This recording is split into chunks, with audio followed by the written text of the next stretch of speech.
Ilang taon na ang nakalilipas, dumating ang mga alien sa Earth sa pamamagitan ng asteroid, at sinakop nito ang halos buong Europe. Dahil dito, gumawa ang mga tao ng exoskeleton para sa mga sundalo, upang magawang labanan ang bantang ito. Sa kasalukuyan, ipinakilala sa atin si Major William Cage, isang media relations officer na dumating sakay ng chopper para tanggapin ang kanyang sunod na misyon mula sa general. Sinubukan nilang pag-isahin ang puwersa ng Estados Unidos at Europe upang talunin ang mga alien na tinatawag nilang mga mimic, at nais din ng general na i-record ni Cage ang mangyayaring digmaan. Gayunpaman, tumanggi si Cage at sinabing wala siyang karanasan sa pakikipaglaban, ngunit binalaan siya ng general na ito ay isang utos na dapat niyang sundin dahil ito ay nagmula sa mga nakatataas. While it is an honor, General, I'm afraid I have to decline. You are now under my command. Sinubukan ni Cage na i-blackmail ang general, at mukhang gumana naman ito. Ngunit sa sandaling naglakad siya palabas ng opisina. Arrest this man. Inutos ng general ang agarang pag-aresto para kay Cage. Tumakbo siya na parang duwag ngunit kinuryente siya at dinala sa isang warship. Nagising siya sa isang tambak ng mga bagahe at sinalubong ni Master Sergeant Farrell. Sinubukan ni Cage na ipaliwanag ang kanyang rango at nagdemand ng isang phone call. Nang marinig ito, pumayag si Farrell na dalhin siya, ngunit napagtanto ni Cage na ito ay isa lang kasinungalingan. Naglabas ang Master Sergeant ng isang paperwork na nagsasabing si Cage ay isang deserter, at gagawin ang lahat para lang makaalis sa tungkulin sa combat duty. Hindi nagtagal, dinala siya sa kanyang bagong unit na tinatawag na J-Squad. Pagdating doon, nabisto ng Master Sergeant ang kanilang ginagawang pagsugal at pinakain sa buong squad ang kanilang mga baraha. What is my definitive position? Sinabi niya sa squad na si Cage ay isang deserter at nakatitiyak siyang tatakas siya. Ginawa niyang responsable ang squad para sa kanyang pag-uugali, na labis na ikinadismaya ng lahat. You're not in uniform. Kalaunan, isinuot na ni Cage ang kanyang exosuit kasama ang kanyang teammate, ngunit wala siyang ideya kung paano ito paganahin. Nasaksihan din niya ang mga kakaibang pag-uugali ng kanyang mga kasamahan, na mas lalo siyang ginawang hindi komportable. Sinubukang umatras ni Cage at sinabi na maaari niyang masaktan ng isang tao dahil sa kanyang kawalan ng karanasan, ngunit sinabi sa kanya ng kanyang teammate na hindi niya ito magagawa kung naka-on ang safety. Where is the safety? Exactly. Hindi nagtagal, nagmarcha sila papunta sa mga transport plane, ngunit sinubukan muling tumakas ni Cage sa aircraft. Nang makasakay, sinubukan ni Cage na alisin ang safety ng kanyang baril, ngunit nabigo siyang gawin ito. Nang nasa beachfront na sila, bumukas ang sahig at naghanda na ang mga sundalo para sa drop-off. Ngunit bago pa matapos ang sergeant sa pagsasalita, inatake ang kanilang aircraft ng mga kalaban. Ang bawat sundalo ay nagsimulang tumalon palabas, ngunit pare-pareho silang namatay. Sa huli, wala siyang ibang choice kundi pindutin ang release button bago sumabog ang aircraft. Nahulog siya sa tabing dagat at walang ibang nakita kundi kaguluhan. Nahulog ang isang aircraft sa ibabaw ng isa sa kanyang mga kasamahan, dahilan para tumilapon si Cage sa buhangin. Bumangon siya at sinubukang paganahin ang kanyang sandata, ngunit ang wika ay tila na stop sa Japanese. Nakita niya ang isa pang aircraft na papabagsak patungo sa kanya at nakaiwas sa tamang oras, na nagligtas sa kanyang buhay ngunit pumatay naman sa lahat. Nang tumingala siya, nakita niya ang isang babaeng nakikipaglaban sa mga mimic gamit ang isang espada. Ang kanyang pangalan ay Rita Vertasky at napatalsik siya nito, ngunit sa huli ay nagawa niya ding patayin ang kalaban. Pagkatapos ay naglakad siya patungo kay Cage, ngunit sa kasamaang palad ay napatay siya sa harap niya. Sa sobrang takot, nagsimulang tumakbo si Cage sa kabilang direksyon, ngunit pinigilan siya ni Master Sergeant Farrell. Nag-regroup ang kanilang team at sinabi ng isa sa kanila na parang alam ng kalaban na darating sila. Pagkatapos ay gumawa sila ng barikada at naghintay sa pagdating ng mga kalaban. Samantala, pinipilit pa rin ni Cage na alisin ang safety ng kanyang armas, ngunit wala pa rin itong resulta.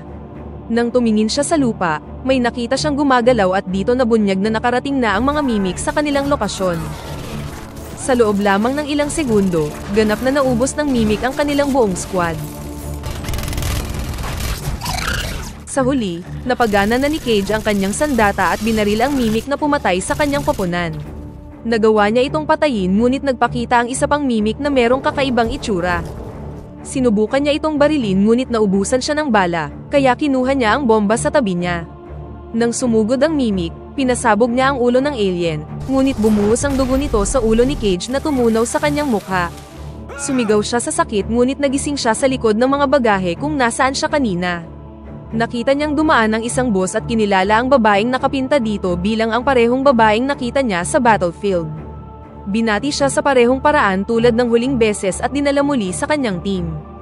Ang mga kaganapan ay eksaktong pareho ngunit sa pagkakataong ito ay meron na siyang alaala ng nakaraang araw, at sa makatuwid ay alam na niya ang mga mangyayari.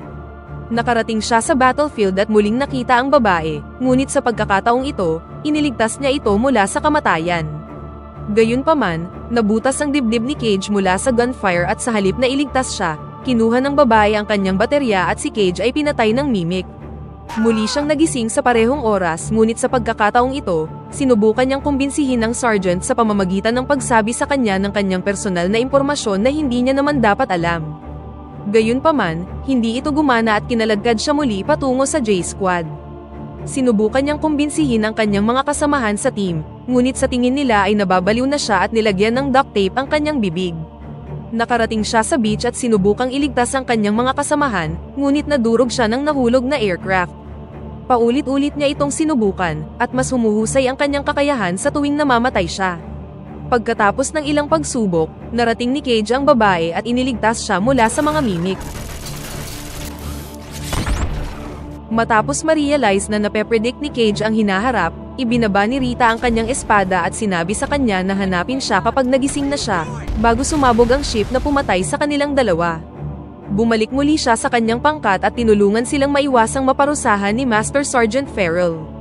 Habang nagsasanay kasama ang kanyang mga kasamahan, sinubukan niyang tumakas mula sa mga sundalo ngunit hindi siya nagtagumpay sa kanyang unang pagsubok. Sa pangalawang pagsubok, gumulong siya sa ilalim ng isang army truck at matagumpay na nakatakas kay Master Sergeant Farrell. Natagpuan ni Cage ang babae na nagsasanay sa kanyang dibisyon, at naglakad patungo sa kanya upang sabihin ang tungkol sa nangyari. Who said you could talk to me? You did. You said to find you tomorrow at the beach. Agad na na-realize ni Rita kung ano ang nangyayari, at ipinaliwanag na nangyari rin sa kanya ang nangyari kay Cage ngunit nawalan siya ng kapangyarihan. Dito nabunyag na nakuha ni Cage ang kapangyarihan na i-reset ang oras mula sa isang alpha, ang asul na mimic na kanyang pinatay at sa pamamagitan ng pag-absorb ng dugo nito.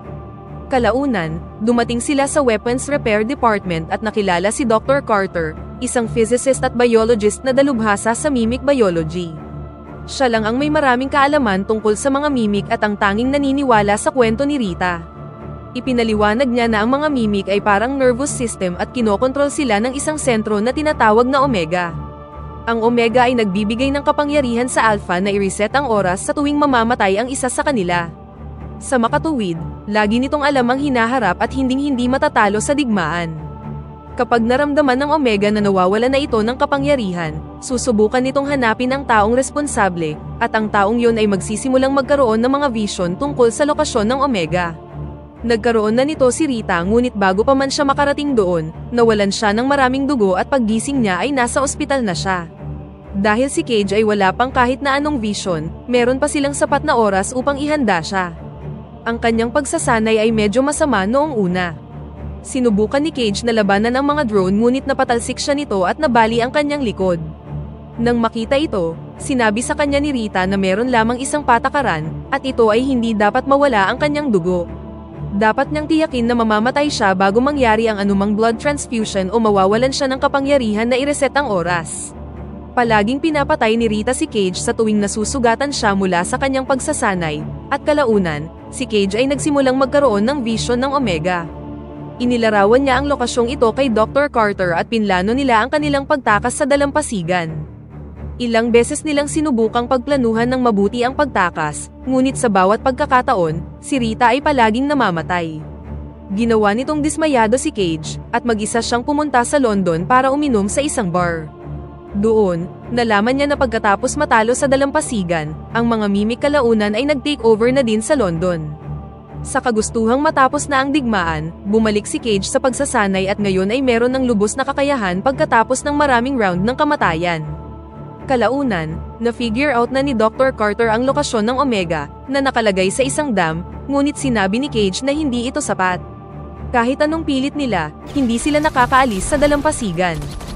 Sa isa sa mga loop nila, sumama siya kay Rita papunta sa dalampasigan at pumatay ng ilang mimic na labis na ikinamangha ng kanyang team. What's his name again? Sa huli, nakarating sila sa trailer park sa tabi ng beach at plinano ang kanilang pagtakas. Nakahanap si Rita ng caravan ngunit nakalimutang tanggalin ang trailer nito. Nagmaneho siya kasama si Cage at pinaandar ang sasakyan palayo sa mga paparating na mimic. Nang sa tingin nila ay ligtas na sila, lumabas ang isang mimic mula sa loob ng trailer, ngunit nagawa itong idispatcha ni Cage, na nag-alis ng ilang deadweight sa proseso. Habang nagmamaneho, nakipag-usap si Cage kay Rita tungkol sa kanyang personal na buhay, na ikinagulat ni Rita. Halatang hindi ito ang kanilang unang pagtatangka, at tila mas lumalim na ang kanilang relasyon sa kanilang mga nakaraang loop. Matapos maglakbay ng ilang kilometro, naubusan sila ng gasolina at nakarating sa isang farmhouse. Naubusan ng baterya si Cage at iniwan ng kanyang exoskeleton. Natuklasan nila ang isang chopper sa likod ng kamalig at hiniling ni Rita kay Cage na paliparin ito, ngunit sinabi ni Cage na natatakot siyang bumagsak. Nainis si Rita habang kinakalagan ng chopper at natuklasan ni Cage ang malaking sugat na kanyang itinatago. Ginamot niya ito ngunit patuloy na nagpupumilit si Rita na hanapin ang susi ng chopper. Sa kanilang pag-uusap, binigyan siya ni Cage ng kape at nagdagdag ng 3 asukal. Nasurpresa si Rita na alam ito ni Cage dahil hindi pa niya ito sinasabi sa kanya, at ibig sabihin nito ay hindi ito ang unang beses na nakapunta sila dito. Pinilit niya si Cage na sabihin sa kanya ang totoo, at nang wala ng ibang choice, ibinunyag ni Cage na palagi niyang hawak ang susi. Ayaw niyang simulan ng pagpapalipad ng chopper dahil sa tuwing ginagawa niya ito, namamatay si Rita. Gayunpaman, kinuha pa rin ni Rita ang susi at pinaandar ang chopper, na nag-trigger ng pag-atake sa mga mimic na naging sanhi ng pag-crash ni Rita. Dumating si Cage upang hanapin siya, ngunit namatay si Rita sa kanyang mga bisig. Ilang sandali pa, ang mga kalapit na mimic ay pumalibot na sa kanila at pinatay din ang ating bida. Sa pagkakataong ito, nagising siya at sinubukang hanapin si Rita, ngunit nagbago ang kanyang isip tungkol sa pag-involve sa kanya. Sa paglalakbay, nag-impake siya ng mga dagdag na bala at baterya, at pumunta sa farmhouse ng mag-isa. Pinalipad niya ang chopper at nakarating sa kung saan dapat naroon ang Omega. Pumasok siya sa mas malalim na bahagi ng pasilidad, ngunit nakita niyang wala doon ang Omega. Sa halip, naghihintay sa kanya ang ilang mga mimic at inatake siya on-site. Napansin ni Cage na hindi siya pinapatay ng mga mimic ngunit sa halip ay inuubos lang nila ang kanyang dugo. Dito niya na-realize na isa lang itong bitag, at matagumpay na nilunod ang kanyang sarili upang i-reset ang oras. Pagkatapos nito, sinabi niya kina Carter at Rita na ang mga vision ay mga bitag lamang. Ngayon, ang tanging paraan upang mahanap ang Omega ay ang paggamit ng device na ginawa ni Carter na nagre-relay ng signal, ngunit kinumpiska ito ng general. Sa sumunod na eksena, pumunta sila sa general at nagawang makapasok sa gusali. Nagulat ang general nang makita si Cage at ang kanyang pinakamagaling na sundalo na tila nasa kabilang panig na ngayon. Ipinakita ni Cage na alam niya ang mangyayari sa hinaharap, at ipinaliwanag kung paano sila laging natatalo sa labanan sa dalampasigan. Dapat nilang gamitin ang device na nakalagay sa safe para patayin ang Omega, ngunit hindi sumasang-ayon ng general kahit ilang beses na nila itong sinubukan. Matapos siyang kumbinsihin sa pagkakataong ito, kinuha ng general ang transponder at nakakagulat na ibinigay ito kay Cage. Pagkatapos ay nagmamadaling lumabas ng gusali ang dalawa ngunit sinimulan silang atakihin ng mga sundalo. Sinubukan nilang tumakas sakay ng sasakyan at sinamantala ni Cage ang pagkakataong ito para gamitin ang transponder.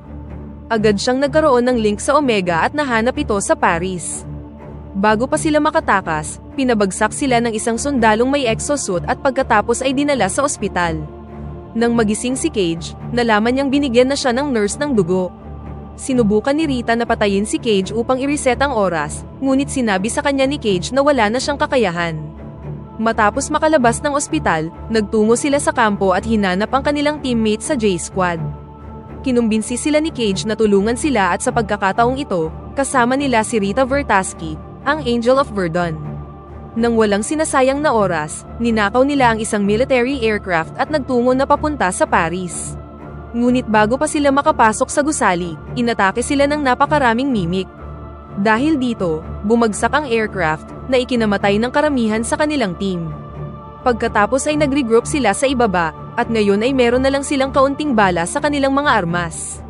Tila napakababa ng kanilang chance na makapunta sa Omega, kaya nakaisip si Cage ng ideya na gamitin ang bumagsak na aircraft upang maabot ang gusali. Ang dalawa sa kanilang mga kasamahan ay nanatili sa likuran upang pigilan ang mga kalaban, habang sina Cage naman ay minaneho palayo ang aircraft. Gayunpaman, naabutan sila ng mga mimik at pinatay ang mga natitirang sundalo, at ngayon ay sina Rita at Cage na lang ang naiwang buhay. Bumangga sila sa gusali at tumakbo patungo sa lokasyon ng Omega, habang ang mga alien naman ay walang tigil na humahabol sa kanila. Hindi nagtagal, nakarating sila sa parking garage sa ibabaw mismo ng Omega, na lumalabas na nakalubog sa baha. Gayunpaman, hindi sila maaaring umabante dahil hinarangan ng isang Alpha ang kanilang daanan. Nagboluntaryo si Rita na isakripisyo ang sarili para akitin ang Alpha, ngunit hindi dito sumang-ayon si Cage. Sinabi sa kanya ni Rita na ito ang dapat niyang gawin upang matapos na ang digmaan. Nag-wish siya na sana ay nakilala niya si Cage sa mas mabuting kalagayan, at binigyan siya ng halik, bago tumakbo palabas. Hinabol siya ng Alpha at agad na pinatay. Sinamantala ni Cage ang pagkakataong ito para tumalon sa tubig at lumangoy patungo sa Omega, habang ang Alpha naman ay mabilis na humabol sa kanya.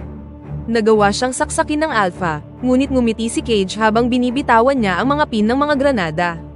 Sumabog ang Omega at sa parehong oras na yun, ang lahat ng mga mimik ay agad na namatay. Bago mamatay si Cage, ang dugo ng Omega ay sumanib sa kanyang katawan, na ginawang itim ang kanyang mga mata. Muli siyang nagising at sa pagkakataong ito, nasa chopper na siya para salubungin ang general. Nang makalapag, tumingin siya sa balita at nakitang natapos na ang digmaan, dahil sa isang malaking pagsabog na nangyari sa umaga, na pumatay sa lahat ng mga mimik. Pagkatapos ay pumunta siya sa J-Squad at nakitang buhay at maayos ang lahat ng kanyang mga kasamahan. Pagkatapos nito, pinuntahan niya si Rita at nakita siyang nagsasanay sa parehong lugar. Dahan-dahan siyang naglakad palapit sa kanya, at sa pagbangon ni Rita, tinanong niya si Cage kung anong pakay niya, ngunit walang sinabi si Cage dahil sa labis na kaligayahan, at dito na nagtatapos ang pelikula. Pakipindot naman ng like button kung nagustuhan mo ang pelikula, at kung hindi naman, pindutin mo ng 2 beses ang dislike button para lang makasiguro.